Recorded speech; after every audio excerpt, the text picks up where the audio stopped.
So my name is Holly, and I am delighted to be joined today by Charley Ratten, who's going to talk to us about some offshore wind and hydrogen mega projects, specifically around Star of the South and the Pilbara.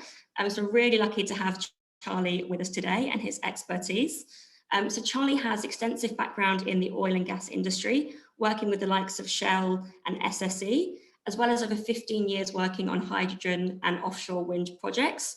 He loves to teach, he loves to share his knowledge, and also consults around kind of hydrogen mega projects.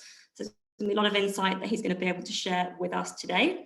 Before we go any further, I just wanted to let everybody on the line know that we'll go for about half an hour with content, and then we'll get going with a Q&A session. So please, please, please do get involved and ask us as many questions as you can, and we'll get to as many of them after the core of the webinar. So again, you should have a Q&A tab at the bottom of your panel. So please do keep those questions coming, and we'll get to as many of them as we possibly can. So welcome, Charley. Well, thank you very much indeed, Holly. Hello, everybody. Good day to you from the less than glamorous location of Manchester, where it's in the middle of the night. We've just come out of another couple of bank holiday days here in the UK, which is wind and rain, which is good news for renewables, I suppose. There's a positive slant. So we're going to share an hour with each other. Next hour, I'm looking forward to engaging with you. Please use the chat box, use the Q&As, and we will find time to answer as many questions as we can. So I've been working alongside Informa Connect since the start of the year, really, and they said, oh, we'd love to do perhaps something on Asia Pac and something perhaps on projects that might engage with our listeners. And I thought, well, what would be a couple of interesting projects for the region? There are a couple of what you might call mega projects, great word, that I've been tracking quite closely, and some of them are on your doorstep, and not mine, but they do have a global resonance. So I'll try and get a little bit under the skin, things that I've learned over the years. You might have seen the glossy brochures and all the press releases, but I'll try and get a little bit under the skin and see why certain decisions are being made, what's happening, and what a trajectory is for the industries. Two separate projects: Star of the South, it's been developed by Copenhagen Infrastructure Partners, and Pilbara, which has got Yara and mining interests over on the west coast. So without further ado, there's me. That's my name. I'm Charley Ratten, and you can see Informa Connect at the top of the slide. So here we are. This is Star of the South offshore wind farm. That's the location of it. Big area, 496 square kilometres. So the word mega is not used lightly, but you see, if you were to think of oil and gas interest, this is much bigger footprint. There are the local communities, and they're the ones that really are going to be most impacted, and the ones that the developer is already, as we will see, reaching out to. So 496 square kilometres. Some of these offshore wind farms are so big that you need to think about weather conditions being different in different parts of the operational wind farm. And even when you think about moving staff to and from the turbines for maintenance, the weather is so variable, certainly in the UK, that there's an art to bringing people in and out to get maximum work time on that size of location. Some of these wind farms are bigger than English counties, probably not so big in comparison to Australia, but still a vast and justly called a mega project. And there it is, that's the site location. So a little bit about the offshore wind farm. Australia, to an extent, has been considered slightly slow to the world of renewables. I suppose it had powerful hydrocarbon interest, coal and other hydrocarbons that have held sway, quite a powerful lobby. But things are changing, as we will see in the forthcoming slides. But it is Australia's first offshore wind farm or wind project. And there it is. It's off the coast of Gippsland, as we saw on the map, Port Albert. Looking at the size of it, now, a few years ago, this would have been considered really vast. 2.2 gigawatts was. My own wind farm up at Isla was one of the biggest in the world when I was a project developer. That was a 690 megawatt wind farm 5 or 6 years ago. And that was up there with London Array as the biggest in the world. But things have moved on. And in fact, they've quadrupled, haven't they, to 2.2 gigawatts. But even that is considered relatively modest by current standards. You might say that's a medium-sized mega project, if you like. but still, it's a big one for the first installation. The equivalent in the United States was Block Island, and I think that came at 30 megawatts. So you can see a big factor increase in the size for the Australian ambition. The developers themselves are slightly new to the development arena. It's Copenhagen Infrastructure Partners. They come from a finance background, but they've put a very experienced team, and I've been looking through who's leading the project, and there's some vast experience. The team has developed, they know what they're doing, they put in people who are experienced, and I'm sure that they will be keeping a tight rein on the project. A little bit of vagueness on the top right, hundreds of turbines according to their own website, which sounds a little bit vague for, are they 10 megawatt turbines? Are they 15 megawatts? Why would you be vague?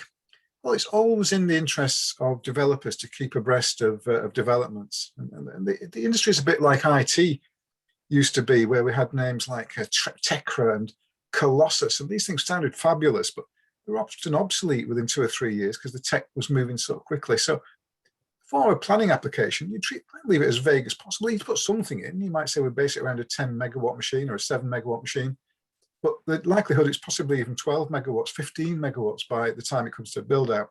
So the developers not pin themselves down. And an oft forgotten and unglamorous part of the location, which we'll look at in the coming slides, is the cabling. No point having an offshore wind farm if you can't plug it in, and we'll see some of the development thoughts and philosophies around there. At the bottom, you see quite a simple graphic which does explain what they're planning to do. So you see the turbines on the left, you see the wind going through the turbines, presumably in the prevailing direction. Water depth is nice. 20 meters is good for fixed foundations. 40 meters coming to the top of where you'd put a fixed foundation in. If you put more depth foundations in, it gets more expensive. So the foundation will become onerous in comparison to the rest of the project. And the bit that everybody also forgets about is the onshore element. People think offshore wind farm, it's all offshore, but it's not. A good portion of it is onshore, and we'll see that in the coming slides as well.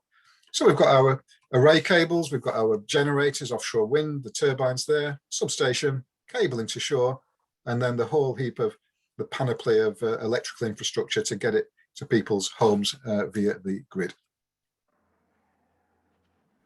And it's been a couple of years already. It's a couple of years along. These are long projects. It's not a case of start the project this year and get the thing built next year. These are sometimes up to 10 years in gestation and going through the development phase. And that's why we leave the turbine size a little bit vague, because turbine spec is increasing all the time. So if you can leave it unpinned, you can have a far better business case. But you'll see 3 to 5 years feasibility and development. What's that? Well, that's when your surveying is done. You'll try and de-risk the project. You'll talk to key stakeholders. You'll talk to the military, to fishermen. You'll talk about local communities, see if any concerns emerge. If so, what are they? If so, how do you troubleshoot or mitigate them? After 3 to 5 years, and we'll see an exact project timeline in a few minutes, you're through to a construction and commissioning phase, which again can be another 3 to 5 years. If you get the consent, you need to think about planning condition discharge. You need to think about continuing engagement, getting your tenders in place. This is where the supply chain really becomes important, talking to them.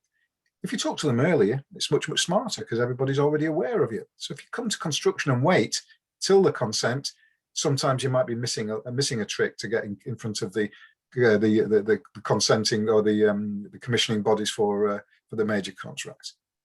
The bulk of the project life, 25 to 30 years, that's crept up. It always used to be 20 years in every business case, but the kit is more reliable. Cables last longer, the machines are better maintained, the fewer mechanical failures, so that project life is pushed out to 25, 35 years, greatly increasing the project viability. At the end of it, another bit that everybody forgets is the decommissioning. And to be honest, developers are thinking that right up front now, having a decommissioning plan right at the start. Because what's happening in the UK, actually, this is only part of it. We actually go for 70-year project lengths. So you'd add another bit on, you'd say decommissioning, you'd be thinking about potential repowering. And who knows what machines will be about in 25 years. I certainly know they'll be a lot more smart and a lot bigger than the ones available now. So think about that now. We don't know what machines are around in 20 years, but think about what is some kind of trajectory. And think about your decommissioning plan. Wouldn't it be smart just to leave the cables under the sea and clip each end? You need to check that with the consenting authorities, but discussions are being held here in Europe about that timeline. So it is a new industry, quite new. It's something that's attracting a lot of interest here in the UK. We watch it very closely. And a number of former colleagues are actually involved in Star of the South. Something to bear in mind from our side of the world is that offshore wind has been so successful that it's got the highly prized UK sector deal. Well, what's that? Well, that is recognition from the government that the industry has really outperformed all expectancies. It's the grid hasn't fallen over. These things don't fall over in hurricanes. All the scary stuff that we were told hasn't happened. In fact, jobs have accumulated. Big companies have invested. Some ports have been regenerated. And so it's quite a vibrant feel about the offshore wind sector. And the government's rewarded it with a sector deal. And that's boiled down to a couple of things, really. It's boiled down to further leasing rounds. Here in the UK, we're up to round 4, which is up to 40 gigawatts. And then there's further aspiration even beyond that, 7,500 gigawatts. Let's see what happens. Let's just deliver the 40 gigawatts and worry about the later things. The other thing is that it's supported here in the UK, and it's supported by a floor price. But the industry is now regularly going below the floor price. It's a bit irrelevant, but at the time it gave certainty to major investors, which was good. So in return for the regular leasing rounds and the floor price, we want jobs, says the government, quite rightly. No point just having all this shipped in from somewhere else. We want it for local. We want local content and local jobs. That's the flip side of the sector deal. So you regularly see in places like Lowestoft and Great Yarmouth, people with Siemens badges, but these are local people because of the sector deal and the precursors to it. Australia, thinking similarly. The government's onto it, a little bit behind the UK, but you can see some of the figures there that there is, every week there's some new initiative around some kind of support, either disguised or otherwise, for offshore wind. The bit that everybody forgets for an offshore wind farm, it's all offshore, isn't it? Well, it's not. So you need to think, can you connect it to the grid? Will the grid take it? What about the routes? These are going to impact the ecology, it's going to impact the environment, it's going to impact people. And the grid routes can't go anywhere. You certainly can't go through adverse terrain, national parks. So you need to think about that side up front. You need to consult with stakeholders, and sometimes that can generate opportunities as well. And I was looking through the Star of the South documentation. I was very impressed. They seem to have taken best practice on how to do that from Europe. You don't want to upset your local communities. The last thing you want to do, you want to leave them with an improved grid, with improved reliability. And these are, you'd see on the right there, a diagram of how they would do that. And you tend to start with ruling things out. So it doesn't sound so difficult, does it? So you rule out what you can't possibly go through. Then you might put 2 or 3 filters, rule out national parks, rule out rough terrain, rule out population centres, rule out existing pipelines and transmission routes, and see what's left. So what's left? Then you'd start to go in detail. You might come with an A, B, and C option, and lo and behold, that's exactly what Star of the South has done on the onshore, the transmission routes. So good practice being followed there. One thing that engineers sometimes struggle with is putting the story across to the community, to the people. It's all very well to have fancy diagrams, line diagrams, straight lines, which is what engineers like, but people don't like that. They want things that blend in with the environment, that harmonise with their existing community. They live there, we don't. And so, again, I was pleased to see how early that Star of the South has engaged with the community, to listen to what the community was saying. And you can see some of the feedback from the community in the bubbles there. And that helps by reaching out to the community. And if you're doing it in a good early manner, you get a better project as a result. So it's good for the developer because nobody knows the locality better than the local community. So you get a better project and the community is involved. It's much less likely to be objecting to it if it feels it's bought into it. So I'm very pleased to see that Star of the South. From a developer point of view, it's all very well to have the input, but is the community aware of the practicalities about hard terrain, crystallized rock, trying to get transmission lines through some of the things that the community may not be aware of? And of course, there's a cost to some of that as well. So when you think about community input, yes, but don't forget that sometimes you've still got a viable project to get away with project hurdles, with bankability, efficiencies and that kind of thing. So it's an iterative two-way process, but it's great to see that they've gone in early with community engagement. Some of the findings on the transmission route, well, there we are. They found that corridor, the B one, was the best overall outcome. Fewer environmental impacts are expected on that route, which is good for the developer and good for people. It's easier to build and operate. Fewer community concerns. So it's a really great example of engaging early, sharing knowledge that they had, nothing big bad developers. It's upfront, it's transparent, and they've got a good result that works for hopefully everywhere. So well done to Star of the South for that approach. Other things that happen that may not be obvious to the general public are the marine surveys. It's not a case of just getting a vessel and starting surveys. The vessels have to be audited, they have to be health and safety, they have to be available at the right times, you have to scope the surveys, you have to bring key stakeholders in, environmental studies, and there are some of the people in the middle circle involved in that. So it's a constant art to make sure that everybody's engaged, that everybody has a chance to feed into the scope, that the guidance is clear. And usually that is the consenting authority that acts as a bit of a one-stop shop, certainly in Europe. I'm sure there's something similar in Australia, to make sure that the stakeholder concerns are addressed and that stakeholders have a chance to feed in and review some of the surveys. And you can see that people that are named, individuals are named, and who's responsible for reviewing the various surveys, interpreting them, and then making that interpretation work for the project. It's not an academic exercise. There is a development driver behind the surveying stage. And people may or may not, if you live away from the coast, you wouldn't even be aware that this was necessarily going on. If you're near the ports, you may see some of the surveying vessels being loaded up, and with often spotters, physically spotters on with binoculars watching out for cetaceans, which is the fancy word for whales and dolphins. Australia, see deep blue shark. We don't have those in the UK. We're basking sharks in the colder climes on this side of the world, and some of the other stakeholder elements.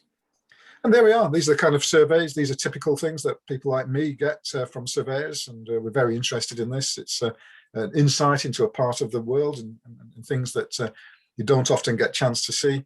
Increasingly, surveyors, certainly for big wind farms, are using aviation or aerial surveys with spotter planes with high definition cameras, enabling big amounts of data to be processed. In the olden days, it still happens, it was people on vessels physically, but they've got health and safety implications, cost implications. So increasingly, tech is being used, especially at sea where there are fewer vegetation challenges to visibility. And you can see some of the pictures that are coming in from the surveys.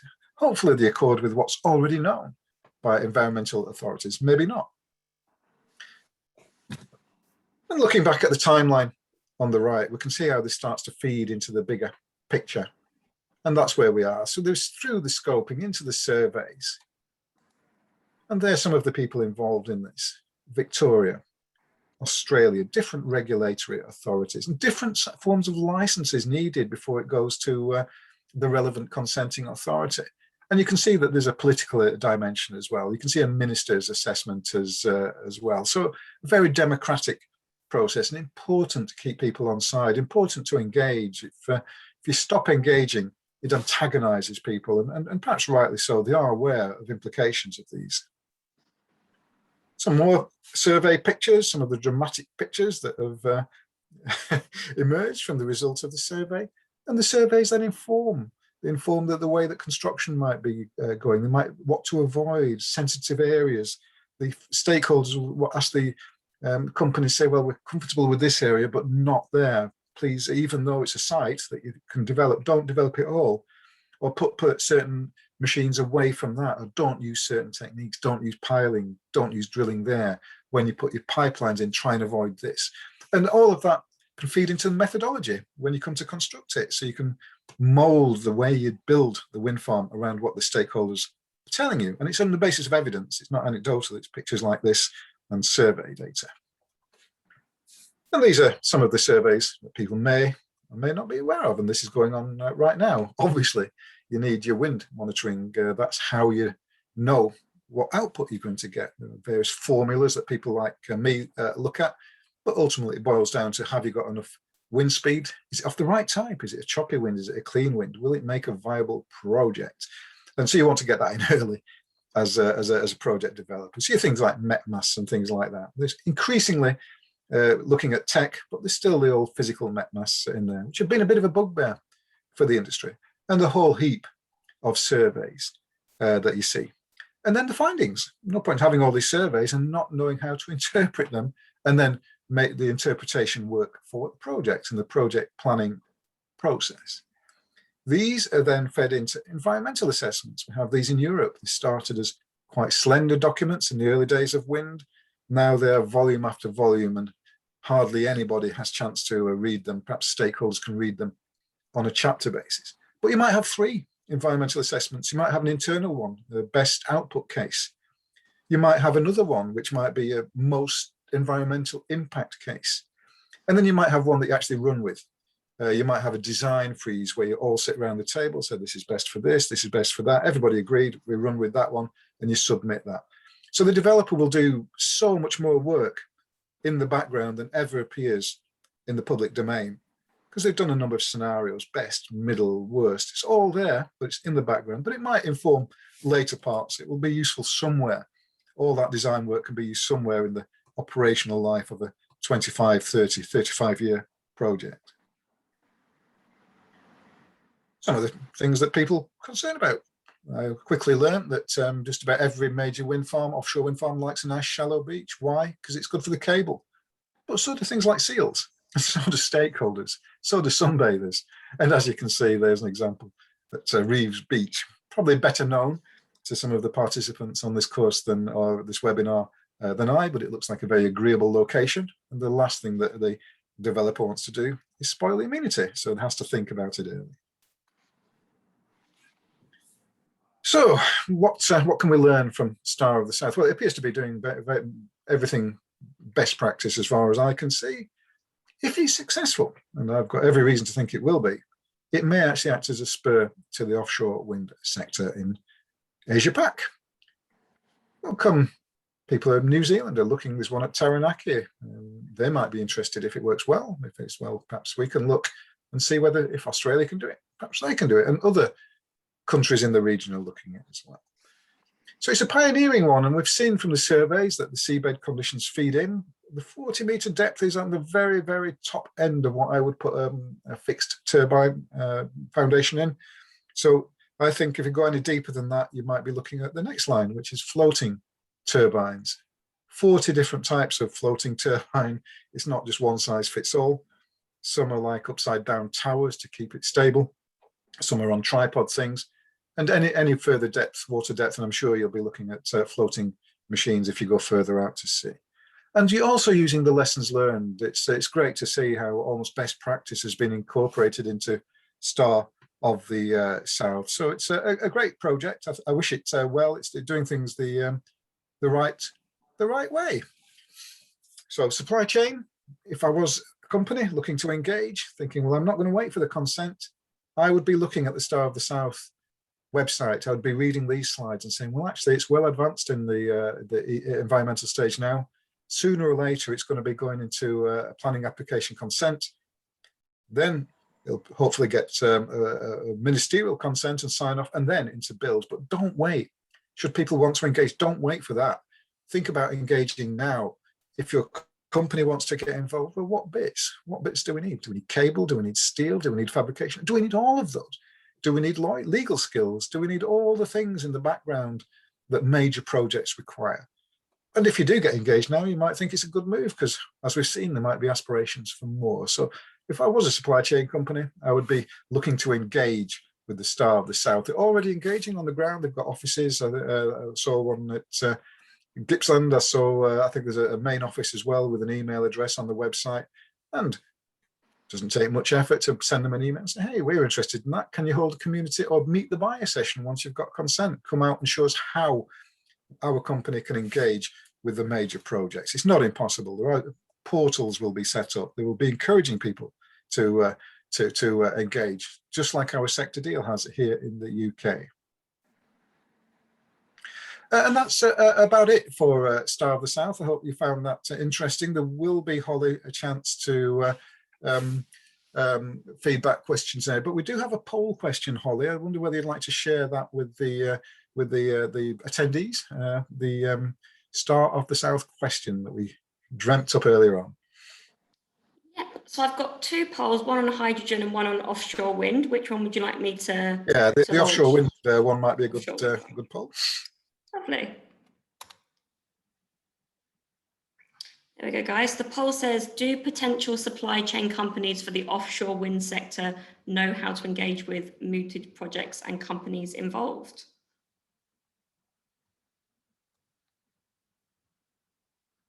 So I'll give you guys about 10 seconds, 20 seconds or so to vote on this one, and then I'll launch the results and you can do some commentary on it, Charlie.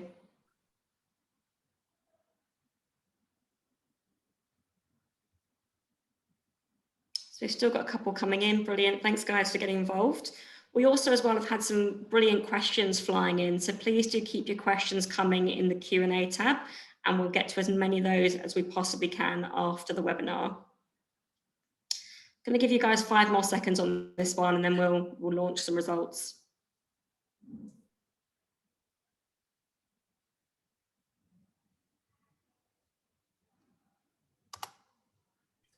Yeah, that's very interesting, isn't it, Holly, that only 16% think there is, they know how to engage, which if you are a wind farm developer, you might be a bit disappointed at that figure and think, well, actually, I might need to do a bit more. Obviously, it is in an early stage, but there's no reason, certainly from a UK perspective, to perhaps publicise perhaps have a couple of webinars. I mean, we're doing this one and make people aware of the project that's happening, that's one, and which stage it's at. But I wouldn't leave it till the consent stage when there'll be a big rush. I would be thinking, if I was a company, well, what can I be doing? What would big developers be looking at? Well, they want quality, so that's for sure. They want a company that knows that it can deliver quality. These are long, major projects with serious financial backers. They have to be reliable. You might want to think about your health and safety policies. You might want to think about your environmental policies. Do they align with those of the developer? Developers tend to be very green in the thinking. They're looking for things like recycling, environmental policies. They're looking to decarbonize the supply chain. Do you have to use diesel vehicles? Can you use electric vans? Can you use hydrogen lighting stacks? These are the kind of things that might be a bit more expensive for a supply chain company, but they align perfectly with the modern way of circular thinking. Certainly the European developers are almost going to expect that routinely. And if you learn that now, you'll be extremely well placed to get further contracts, because that's the direction of travel. So a couple of tips on my side for the don't knows, which is nearly 2/3 of the people. Keep an eye on the Star of the South website. Follow Informa Connect as well, because these webinars will keep you informed. But start thinking now. If you do want to engage, you're in a trajectory where it's quadrupling here in the UK next 10 years. We've seen the first signs in Australia, using all the good things that we've learned here in the UK and with others. And it's not just New Zealand, it's Japan, it's South Korea. There's a whole heap of countries wanting to do something similar to Star of the South, Holly. So anything you'd like to add, Holly, to that poll? No, I think I'm like you. I'm surprised at how many was in the don't knows. I think it's far enough progressed that you think there would be, I guess, a bit more of an avenue to drive it forward. But I guess that's good insight to know as well. Yeah. Okay. Thanks, Holly. I'll move on. I do see the thing flashing, but if you bear with us, we will come to the Q&A at the end. There's fewer slides, which you might be grateful for on the next section. The Informa Connect said, pick a project. And I'm actually, just to be awkward, I picked 2. So the next one we're going to look at is one called Pilbara on the west side of Australia. There it is. That is what it is. So it's got various names and it's got various phases. And you could argue actually that it's only when all phases are continued that it would merit that wonderful title of a mega project. So there's a number of semi-connected and more connected projects, but this is the one that I think is the key, largely because it's got a nice map which people like me can understand. And under this guise, it's called the Asian Renewable Energy Hub. So quite a bold name. So it's going well beyond the local. This isn't Pilbara now, or it still is, but it's got a wider resonance with that rather dramatic nomenclature, the Asian Renewable Energy Hub. And it's involved with hydrogen, and it's involved with the export of hydrogen, and a few other things that we'll try and tease out about this site. So it's what you might call a hybrid project. You'll notice there are no wind turbines on this one yet, and there's certainly none at sea, but perhaps, again, worth qualifying yet, because it's got a number. Offshore wind isn't the only renewable option in town, and in Manchester, there are very few solar farms, largely because it don't get much of it these days. We had 2 days of dousing, so we're better for hydropower and river, and certainly for wind. We've had a lot of that as well. But on your side of the world, a great solar resource, and you're starting to see projects linking together. I saw it at Delabole, where we integrated a wind farm, but we also integrated with a solar farm. We've already got the tracks, we've already got the grid, we've already got all the infrastructure. Why don't we just put a solar farm when the wind doesn't blow? Perhaps the sun will shine, and that is more or less the case. And that, I suspect, will happen as Pilbara is built up in phases. So it's not a mega project yet, but I think by the time it's all added together, it will merit that title. Here's a company worth tracking for anybody wanting to engage in the supply chain, Yara. Yara are one of the developers, along with local developers, and they're a global fertilizer company. So why are people like me, greenies, windmillers, tree huggers, talking to people like fertilizer manufacturers? Wow, we never used to. It's something called sector coupling, and Yara are already in the fertilizer field. They're world leaders. They've got projects all over the world, and they're particularly strong on ammonia, which is horrible. It's toxic. So steer clear of that. But actually, no, because ammonia is the other form of hydrogen. You can carry 4 times as much hydrogen by mixing it with ammonia than hydrogen in its own right. Bizarre. People like me don't understand that, but I know it works, so let's have a look at it. The other strange thing is about ammonia is that it reduces the electrical requirements, and hydrogen has to be stored in liquid form at minus 253 degrees. That's hard. It uses a lot of electricity or some form of power. Mix it with ammonia, comes down to minus 33, not much more than some domestic freezers out there. So it makes it movable, and you can get it to the customers. So if you are looking at hydrogen, think about shifting it with ammonia. And lo and behold, that's exactly what Yara have decided to do. So Yara thought, well, we were an agricultural company, but agriculture needs to go to net zero. It's not just industry, it's not just domestic consumers, it's for everyone. The net zero agenda UK signed up to is for everyone, including the agricultural sector, and renewables and ammonia linking very well. So if you create ammonia through renewables, it's called, lo and behold, green ammonia. And it works very well with solar power and wind power, and both of which we'll see are abundant in the Pilbara region.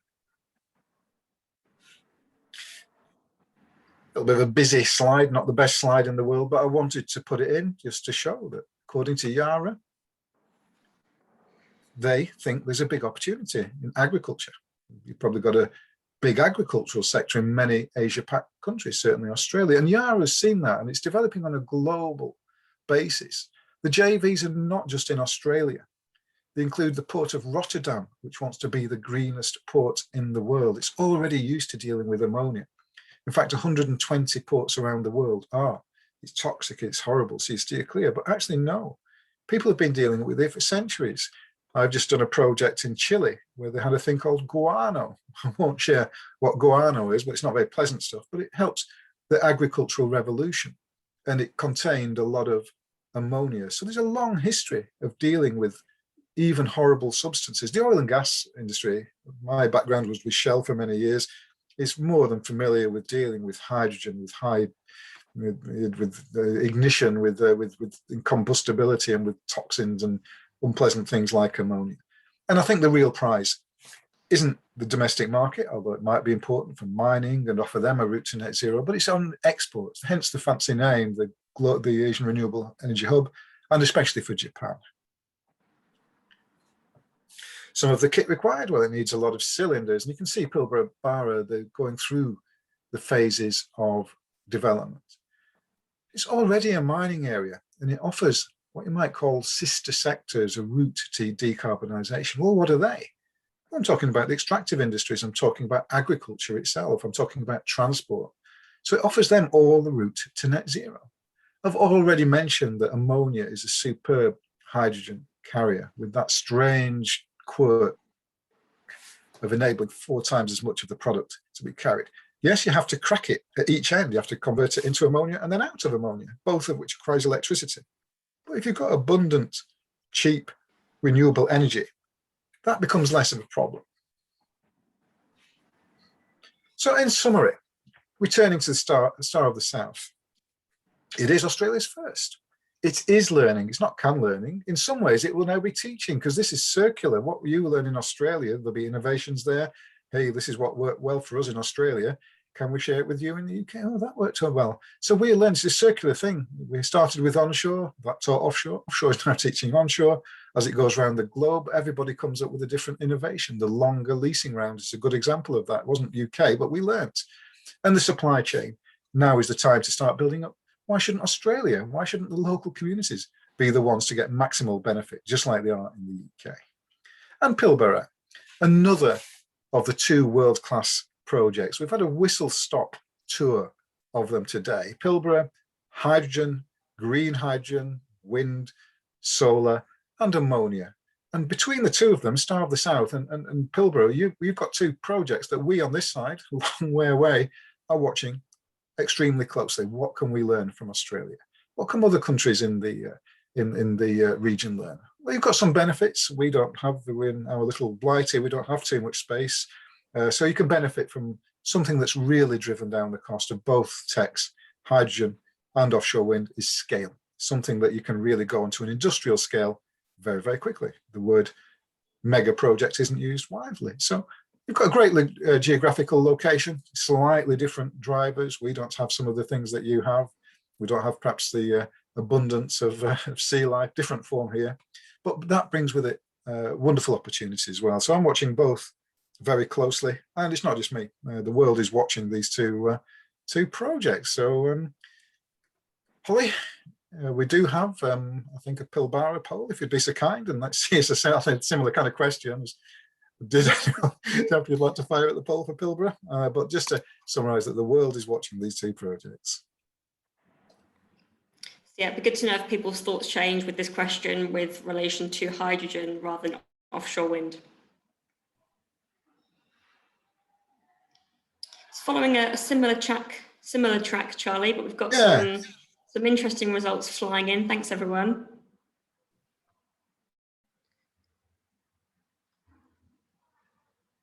So yeah, it's looking like the don't knows have it as well. Yeah. But I'll launch the results shortly. We'll give you guys another 10 seconds or so with this one.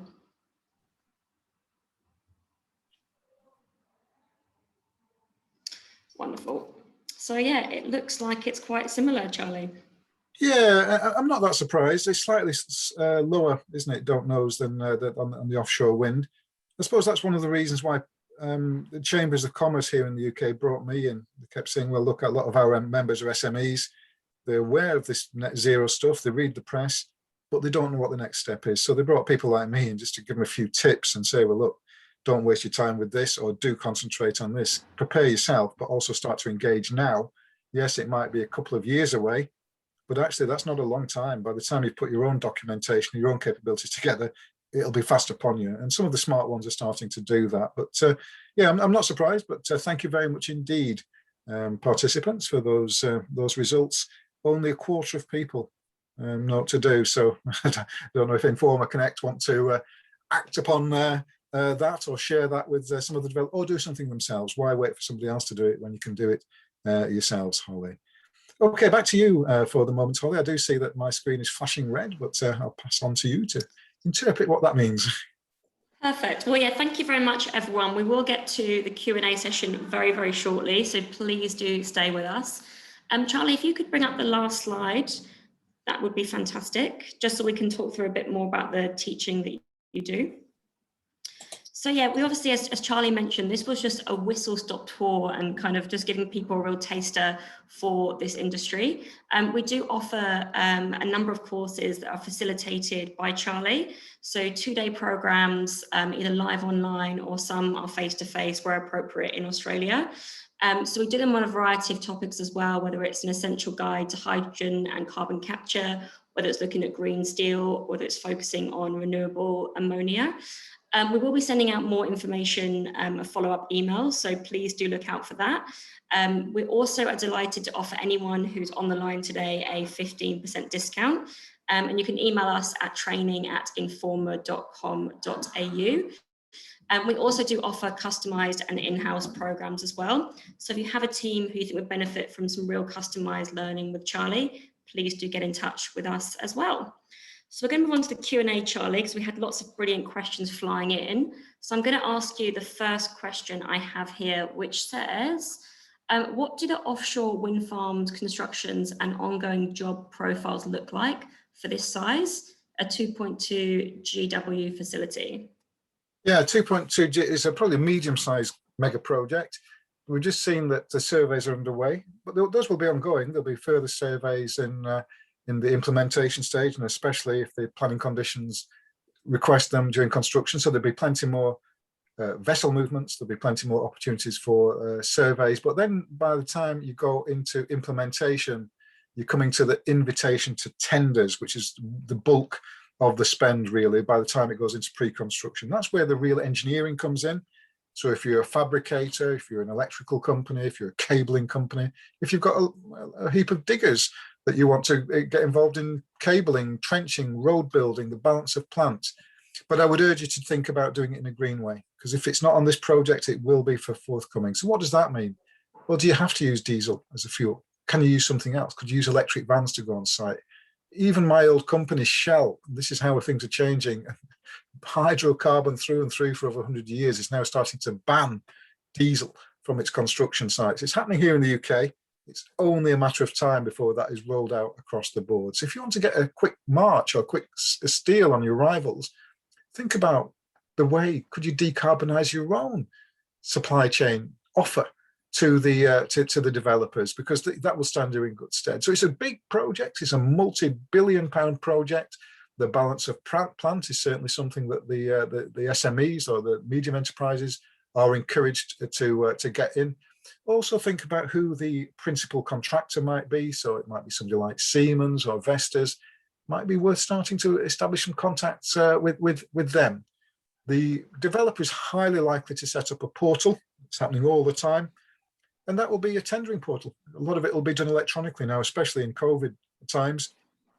So keep an eye on the developer's website and see where the opportunities are. The next batch of surveys are probably already tendered, but there's no reason as it goes into consent to start looking at what the packages are. Log on to the tender, so you've got the tender site to know what packages, work packages are, ranging from cable installations to substation work. We saw the onshore element, onshore, and the offshore element in the construction and all the logistic elements to support that. So the opportunities are vast. And as we saw, there then is right through the operations, which is perhaps the unglamorous part of the thing, that tends to be, op spaces tend to be sited as close to site as possible. So we saw the map at the start, have a look at the locations, see where the op space is likely to be. And then there might be a construction laydown site, which might be separate from the op space. Where might that be? And if you're close to that, you can start to think, well, I should be in this location, I should be in that. And if you follow the website, you can work out where these locations that are likely to be. You can work out which way the developer is going to go. And if you do that, you'll be very, very smart. So the more engagement and the more preparedness from the supply chain side, then your chance. How much would a 2.2 gigawatt projects, we're talking multi-billion-pound project for something like this. Here in the UK, rule of thumb, we talk about 1.6 million pounds per installed megawatt. Your maths is probably better than mine, but you're thousands of times, and you can double it because offshore wind tends to come in double the cost of onshore wind as well. So your maths is probably better than I, but it's a multi-billion pound project with more to follow behind if it goes well. And there's every indication that might be the case. So hopefully that answers the question, Holly. Perfect. Yeah, it was a good question. Thank you to whoever asked that one. The next question says, is there a couple of key reasons that offshore wind is better than onshore wind? In some ways it's not. It's the opposite, isn't it? Because every school child knows that you don't mix wind and electricity. It's a no-no. So in some ways, it's much more difficult. But there are real reasons why it is going offshore. One is because onshore wind, and I know this from the grey hairs that I sport, is it's quite controversial. Not everybody likes onshore wind. The turbines are much bigger than in my day. They've gone from 135 to 200, 250, 300 meters onshore. That's massive. But onshore comes in at half the cost. So in some ways, a country like Australia should be extremely well placed to not just have onshore blue wind, but mix it with batteries and mix it with hydrogen and mix it with solar. Offshore, I think the real reason is scale. I talked about the costs coming down for offshore wind, less than half of what we said was impossible. And that's because there's a lot of sea. And if you remember the old Model T model, you just keep these things, the economies of scale kick in. The bigger sites and bigger machines mean you can really reduce the cost. So offshore wind is now very, very competitive with onshore because of that scaling. And obviously, it also allows you to repurpose assets as well. Certainly here in Europe, we've got a lot of oil and gas infrastructure. Could you use pipelines for hydrogen? Could you reuse oil and gas platforms for something?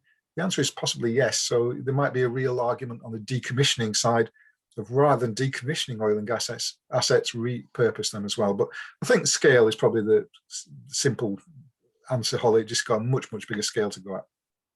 Yeah, definitely. Well, it's important to be kind of weighing up all options, definitely.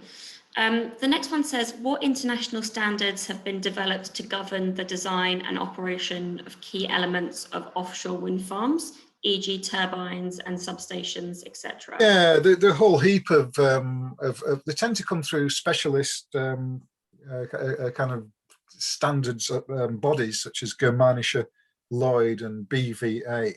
There are standards. There were standards to deal with earthquakes, typhoon standards, and now starting to emerge for Asia Pac, power quality standards. Some of these have emerged from the what you might call the OEMs, the manufacturers themselves have put things in, but you have to align it with grid.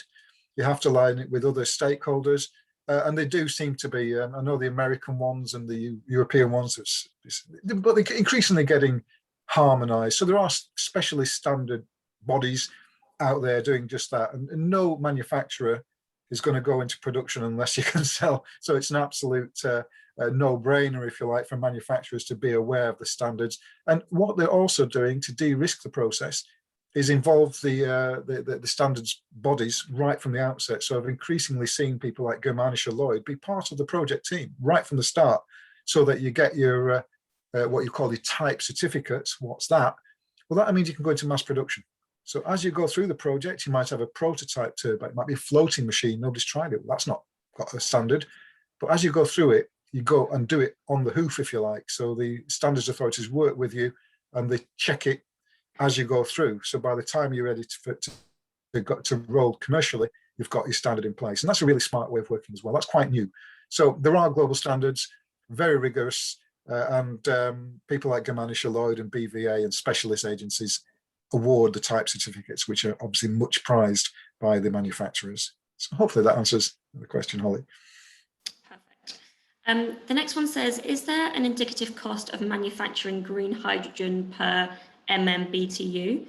And then it goes a bit further and says, do you know whether there's a known shipping cost for hydrogen to Singapore or China?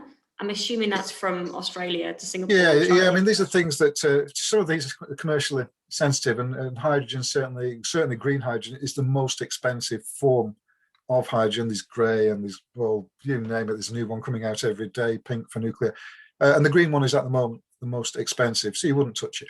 But actually, if you look at the trajectories, I think the scale that I mentioned that is expected to kick in, and I think the feeling is that it's worked for offshore wind. And if we follow the same principles of scale and clustering, we can bring down the costs for green hydrogen. How much is green hydrogen? Well, it might be $7 or $8 a kilogram. It's always sold in kilogram. Methane, one of its rivals, comes in at 2. So it's 4 times as much. So on the face of it, a tough call decision-wise, but I think there's a feeling that methane is running out. It's not net zero compliant. And that certainly from Europe, a European perspective, that the green hydrogen is one they're pushing. And in fact, if you look at some of the Australian projects, have found that they've started off as blue, but which is a steam methane reforming, slightly outside the remit of this course. but they've become increasingly green as the project has gone on, because that's what the end customer wants.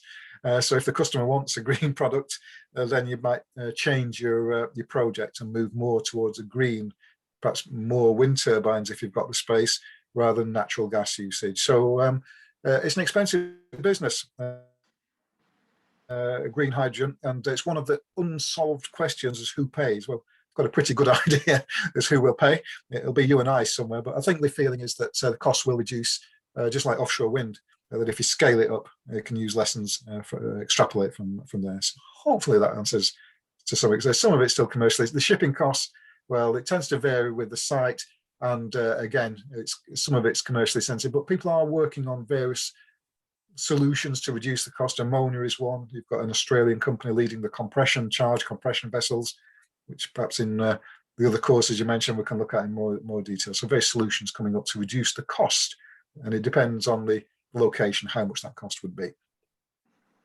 Yeah, bit of a tricky one there, obviously commercially sensitive, but it's a good question nonetheless. Yeah, it would be significant, and it would be a percentage of the overall project, but it would be on a project by project basis as well, depending on location and vessel. Awesome. So the next one says, do you know if the Pilbara project is related to the recent announcement by Fortescue Metals to produce green steel in the Pilbara using hydrogen?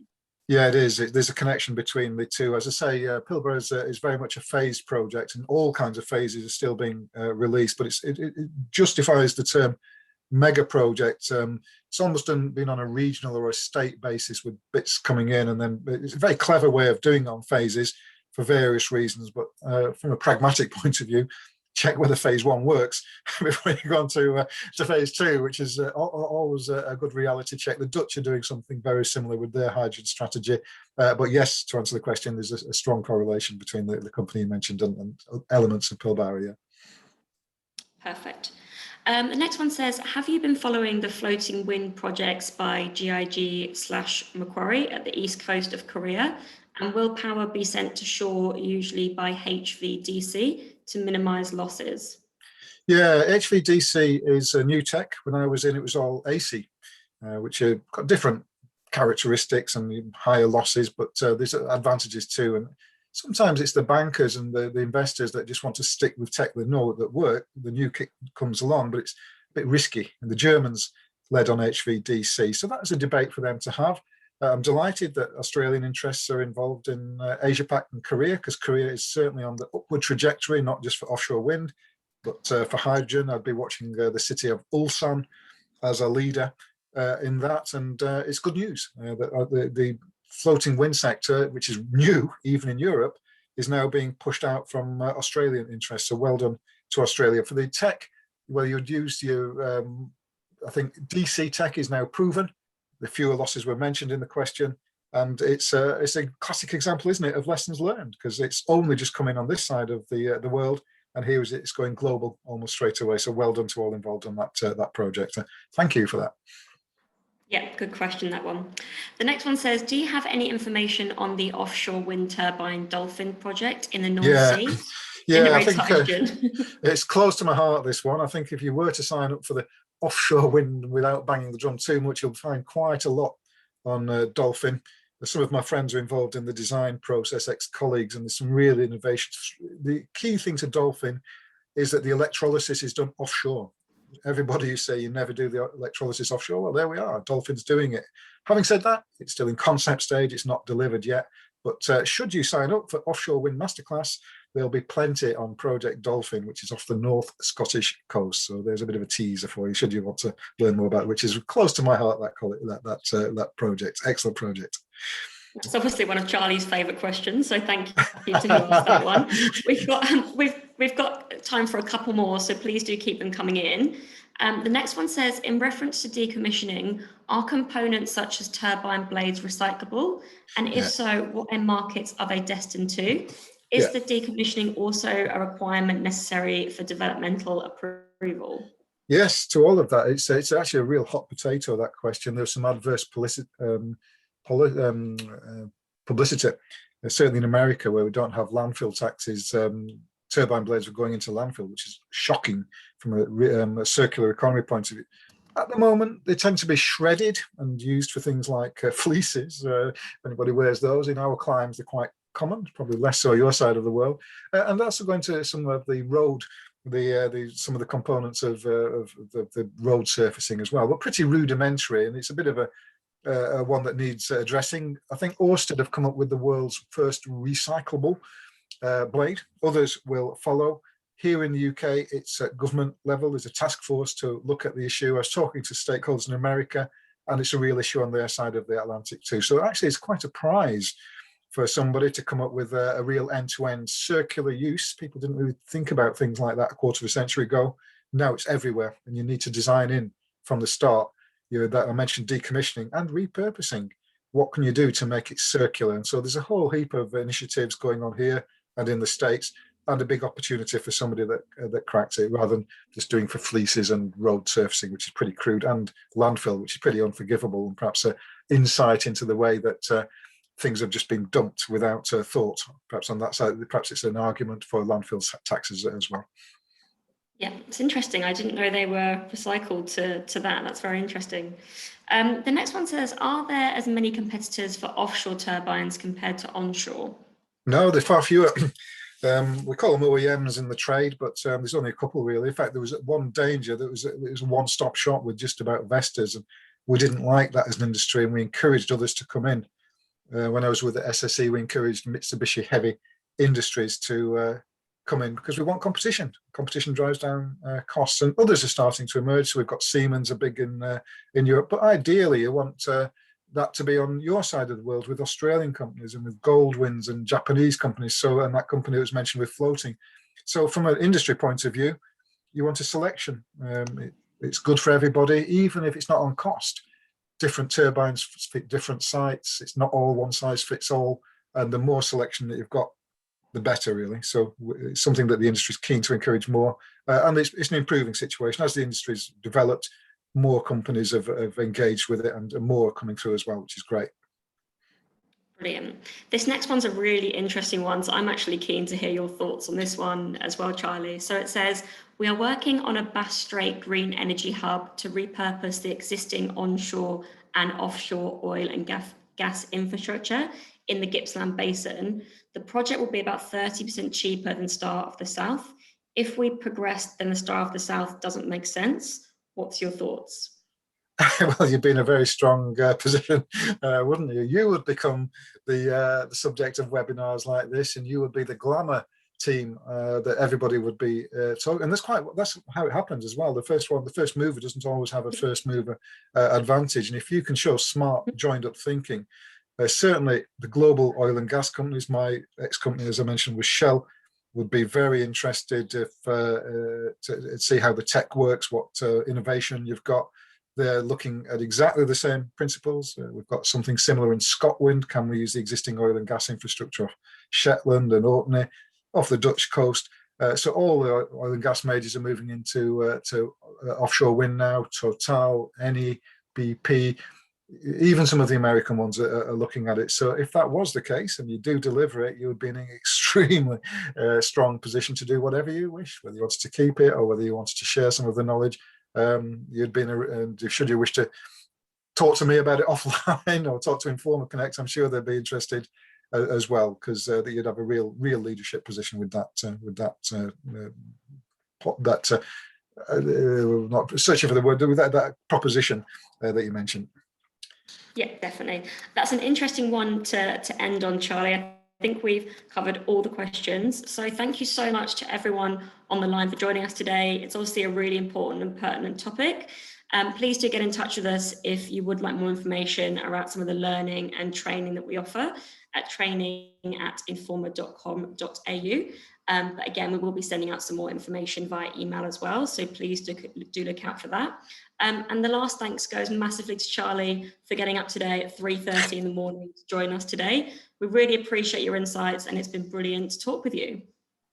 Thank you very much, Holly, and thanks everybody for sharing the last hour with me. Brilliant. Thanks, everyone. Take care. Bye-bye.